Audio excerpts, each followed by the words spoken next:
Fala pessoal, Henrique Garcia aqui com mais um vídeo comentando sobre os principais candidatos à presidência do Brasil.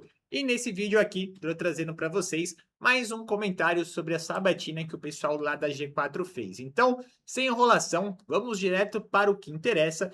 E hoje a gente vai falar de um candidato que ele tem um perfil um pouquinho diferente ali dos outros candidatos que a gente comentou. Lembrando, tá? Todos esses últimos vídeos que eu postei são dos candidatos que participaram da sabatina feita pelo pessoal da G4, onde eles convidaram alguns dos principais candidatos e fizeram como se fosse uma simulação de entrevista. E nesse vídeo a gente vai falar sobre o candidato Renan Santos. Lembrando, o intuito desse vídeo é trazer ali quais foram as principais propostas apresentadas por esses candidatos, tá? Então a gente vai comentar um pouquinho do Renan Santos. Ele é o que eu comentei. Renan Santos, ele tem 40 anos ali, foi líder ligado ao MBL, responsável pela transformação do movimento Partido Missão, e ele é um dos candidatos ali, é um pouco diferente, tá? Dos que a gente comentou e participaram da sabatina, porque ele nunca governou um estado e nunca ocupou uma presidência de um poder, uma presidência de um poder. Diferente de alguns outros que a gente comentou aqui no vídeo, que já tem uma certa experiência, então seria uma aposta, vamos dizer assim. Será que ele daria certo ali? Então foi um pouco diferente a comunicação e a pegada ali com ele. E então vamos direto lá. Quais foram os principais pontos que questionaram ele ali? Antes disso, já se inscreve aí no canal, hein? Se inscreve aqui no canal para você não perder nenhum vídeo e deixa o like aí também. Então vamos lá. O Renan pegaram muito no pé dele ali por conta de ele ainda não ter tido essa experiência. E aí, alguns temas que ele foi questionado ali. Primeiro ponto, tá? Falta de experiência em cargo executivo, então isso pegou muito no pé dele. Questão de favoritismo ou de apoio, quem que ele apoiaria ali, caso seria mais pro lado do atual presidente, ou seria algo mais voltado ali para o Flávio, questão de combate a crime, governabilidade, seria mais algo voltado para o Centrão, emendas parlamentares, a parte do STF, questão de saúde, educação, questões dos ministérios, então foi muito para esse lado aqui a questão da conversa, e eu senti que foi bem diferente ali com os outros candidatos em questão de. Os outros candidatos, eles demonstraram ali mais clareza em questão, acho que das propostas ali. Eu senti que ele não trouxe tanta confiança assim. Mas vamos lá. Quais foram as principais propostas que ele apresentou? Primeira, desindexação das despesas. Então, o Renan, ele defendeu retirar determinadas despesas obrigatórias da vinculação automática ao salário mínimo. Entre elas, ele mencionou o benefício à Previdência e o BDC. Desvinculação dos gastos da saúde e educação é uma das propostas fiscalmente mais forte dele ali, e mudar a vinculação constitucional à Receita.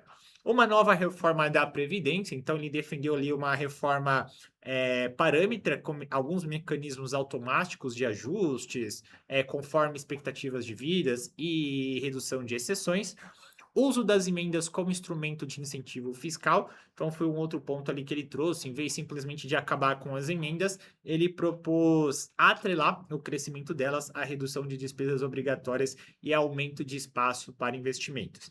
A questão da reforma do STF, então, entre algumas ideias que ele pontuou, critérios técnicos para indicações, compromissos públicos dos indicados, redução de determinados poderes, criação de uma corte paralela ou mais específica via PEC, isso para determinados julgamentos que hoje são muito concentrados ao Supremo.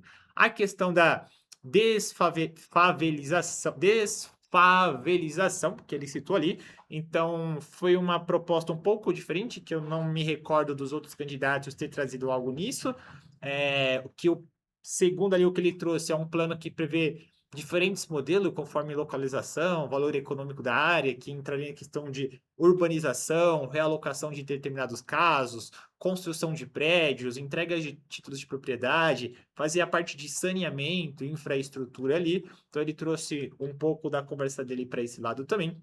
Reforma da estrutura ministerial por gestão, não por número, como é hoje. Então, ao contrário ali um pouco que o Zema, o Flávio, até o Renan criticou em questão a ideia de ser simplesmente vender o número de ministérios como economia, ele propôs reorganizar as áreas e criar uma espécie de super RH governamental, vamos dizer assim, reunindo algumas funções mais estratégicas da gestão. A questão da revisão de incentivos fiscais, então acho que todo mundo acabou passando um pouquinho por isso. Ele defendeu preservar ali incentivos, que considerem produtivos, com alguns relacionados ali à questão de agro e outros projetos similares ali. Citou ali especificamente a questão da Zona Franca de Manaus, como exemplo de modelo que considera ineficiente, então ele entrou um pouquinho nesses pontos ali também. Ele comentou sobre proposta a lei de responsabilidade gerencial para os municípios, trazendo um pouco um olhar que os prefeitos eles passariam a ser avaliados por indicadores como atividade econômica, emprego, educação, saneamento, fila nas UBS, então nas UBS. Então foi um pouquinho do olhar que ele trouxe. Quem não atingisse esses determinados resultados poderia ficar elegível por 8 anos, então é algo muito voltado para performance. Questão de fusão de municípios pequenos economicamente inviáveis, então ele comentou que existe alguns municípios economicamente que são muito pequenos, ele citou alguns exemplos ali de municípios com 10 mil habitantes, então isso acaba, segundo o ponto que ele trouxe, tem uma baixa atividade econômica, então esses foram ali alguns dos principais pontos como proposta que ele apresentou ali durante a sabatina, então a gente fazendo um fechamento, tá? E um resumo. O Renan, ele apresentou talvez uma plataforma de reformas estruturais um pouco mais agressiva da Sabatina, comparada ali aos outros candidatos, em questão de previdências, pisos constitucionais, STF, município, em questão de algumas emendas, até de estruturas urbanas ali voltada em questão ali para as favelas, por exemplo, e o grande questionamento é justamente aquele feito no começo. Ele é um candidato que ainda não teve essa experiência, não atuou num cargo ali na gestão política. E aí, ele conseguiria transformar uma plataforma tão profunda como que seria ele ali como presidente se ele ainda não ter tido nenhuma experiência? Então, esse foi o grande questionamento que o pessoal na Sabatina pegou ali no pé dele. Bom, pessoal, esse vídeo aqui tá ficando muito grande. Vou encerrar ele por aqui. O intuito desses vídeos políticos que eu tô gravando é apresentar para vocês quem são os candidatos a presidências e trazer um pouquinho das principais propostas apresentadas. E esses vídeos foram ali dos candidatos que participaram da sabatina ali com o pessoal da G4. Quero que você comente aqui o que você está achando desse vídeo e também é muito importante que você se inscreva aqui no canal para você não perder nenhum conteúdo. Vou encerrando por aqui para não ficar algo muito chato, muito alongado. A gente se vê no próximo vídeo aqui no canal.